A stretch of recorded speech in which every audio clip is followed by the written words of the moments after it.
this lesson, we'll also bring one important upgrade regarding rewarding, and that is using toy as the reward. So in previous lesson, we have focused more on food rewarding, because like we already talked, food usually brings more brain to the training. It's easier to develop shaping with it.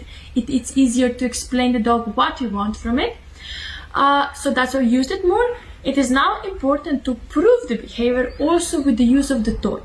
And the reason why we'll be using the toy in this training is for few reasons. One is that imagine food and toy as yin and yang, so like the angel of the devil of the training. Usually, food is the one that, like I said, it brings the brain to the training. It calms the dog down, it helps him stay more calm, and with that, it's easier to explain different behaviors. On the other hand, toy usually is the one who brings excitement into the training. It brings the motivation, it challenges the behavior because of that. So from that reason, it is important. From that reason, it will be important that we'll be using both types of reward in our training to prove the behavior and to generalize it. Another important reason for that is also because, of course, dogs are individuals. Every dog has different characters, and like people, they like different rewards. So if for some dog the food will be really highlight of the rewarding, some dogs will not like food as the rewarding. Of course, it's great if they can take it, because like I said, it's easier to explain some behaviors with that, but they will be enjoying the training much more with the toy, and because of that, it will be also important to use the toy to give them what they want the most. Another important reason why we'll be using toy in the training is because it will help us generalize the behavior also when dog is more excited.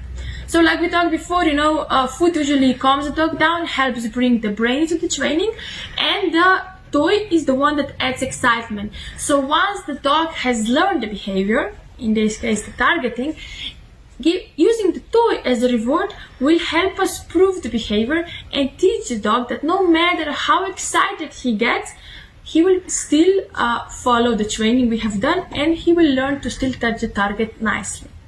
So yes, food and toy rewarding, they really complement each other nicely. When first starting to use the toy in the training, I again suggest that you design the training a bit based on the character of your dog. So if your dog is really highly toy motivated and crazy a bit, then I suggest do not use the highest value toy, because that might be too big of a change for him and he might start thinking only about the toy. So in that situation, use a bit lower value toy to help the dog think and to bring the excitement which he has up to here and brain as much in balance as possible.